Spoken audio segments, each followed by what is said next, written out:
నేను ఎన్నోసార్లు చెప్పా మన ఛానల్ని లైక్ చేయండి, సబ్స్క్రైబ్ చేయండి అని నేను అడగను.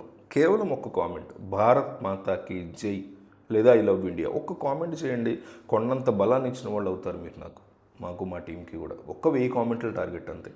డొనాల్డ్ ట్రంప్ భారతదేశాన్ని ఏదో బెదిరించినట్టుగా మాట్లాడడం, I am not happy with India, ఇట్లాంటి స్టేట్మెంట్స్ ఎలా ఉంటాయంటే మెయిన్ స్ట్రీమ్ మీడియా కూడా వెనిజులా అయిపోయింది, నెక్స్ట్ టార్గెట్ భారతే అన్నట్టుగా బిల్డప్ ఇస్తారు. ఏం పీకగలుగుతాడు ట్రంప్?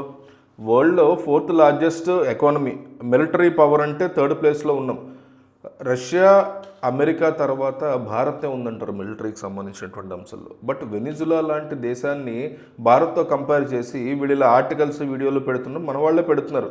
అంటే వీళ్ళ ఆలోచన విధానం చూడండి, ఎక్కడైనా ప్రాక్టికల్గా పాసిబుల్ అది. రెండు ఒకలాంటి దేశాలు అసలు వెనిజులా, ఇండియా. అసలు విషయం ఏంటంటే ఫస్ట్ నుంచి కూడా ట్రంప్ బెదిరించడమే అతని యొక్క కాన్సెప్ట్, బెదిరించడం, లొంగ తీసుకోవడం.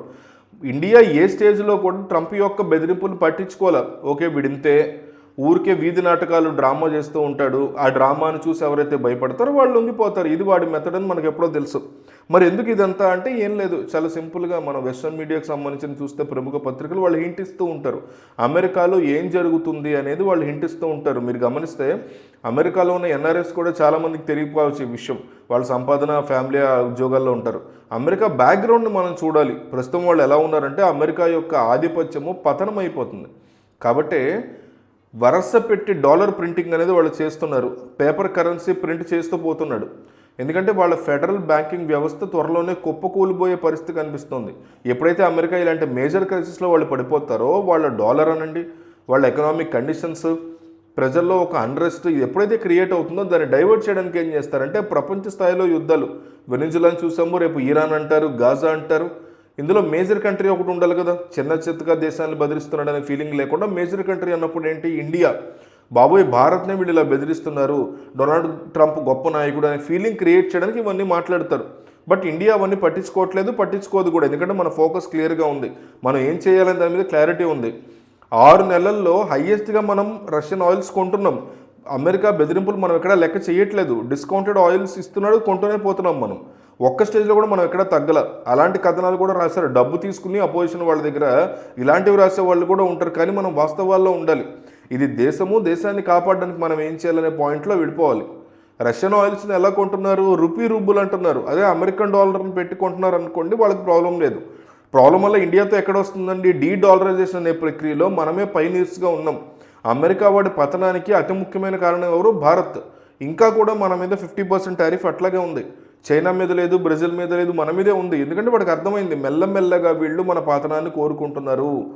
ఎందుకు, బిగినింగ్ నుంచి కూడా పాకిస్తాన్ వైపే ఉన్నావు, ఎప్పుడూ కూడా భారత్ గురించి ఆలోచించలేదు.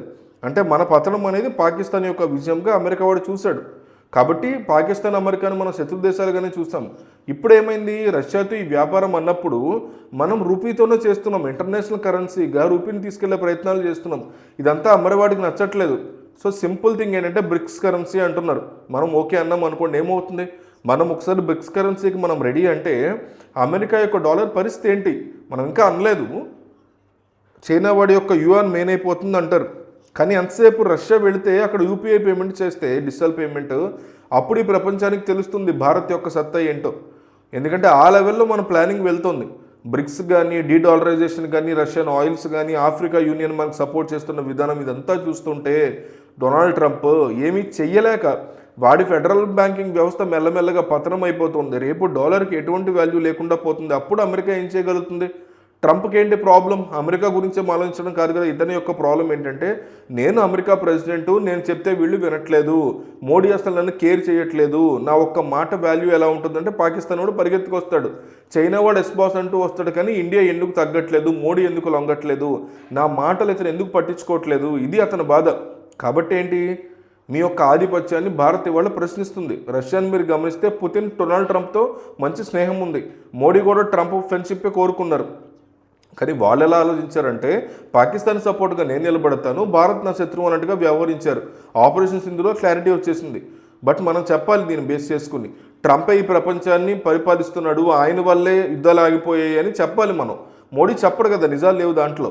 సో పుతిన్ కూడా సటారికల్గా ఏమన్నారుగా, ఆ నోబెల్ బహుమతి ట్రంప్కే కదా ఇవ్వాలి, అయ్యో ఇవ్వలేదా అని అన్నాడు. అది కూడా మనం మాట్లాడలేదు కనీసం. దానివల్ల కోపం ఆయనకి. అమెరికా ఆర్థిక వ్యవస్థను చూస్తే ఫెడరల్ బ్యాంకింగ్ వ్యవస్థ కొలాప్స్ కాబోతోంది. సో ఇలాంటి టైంలో ప్రపంచ ఆధిపత్యం అమెరికా వైపు లేదు అంటే వెస్ట్రన్ కంట్రీస్ పక్కన పెడితే వాళ్ళు ఎవరితో నాకు సంబంధం లేదని వ్యవహరిస్తున్నాడు. ఐరోపా దేశాలనే పక్కన పెట్టేశాడు. నా అసలు శస్త్రైన శత్రుత్వము చైనా అన్నప్పుడు చైనా వాళ్ళు కూడా లొంగిపోతారు, కానీ భారత్ లొంగట్లేదు. కాబట్టి వెనిజులా అయిన వెంటనే ఐఎమ్ నాట్ హ్యాపీ, భారత్ నా దారిలోకి రావాలి, నేను చెప్పినట్టు వినాలి, రష్యన్ ఆయిల్స్ కొనకూడదు, ఇవన్నీ మాట్లాడుతున్నాడు. మనమేం ఆలోచిస్తాము, రష్యాతో మాకున్నటువంటి ఫ్రెండ్షిప్ ఏంటి, మా వ్యాపారం ఏంటి, మా దేశానికి ఏం కావాలి అనేది మనం పద్ధతిలో వెళ్తున్నాం. సో అమెరికా పతనాన్ని ఆపాలి అనుకున్నప్పుడు మంచి రిఫార్మేషన్స్ తీసుకురావాలి, కానీ ఇండియా మీద పెడితే ఏమొస్తుంది అనేది క్వశ్చన్. సో భారత్ మాతాకి జై అని దయచేసి ఒక కామెంట్ చేయండి.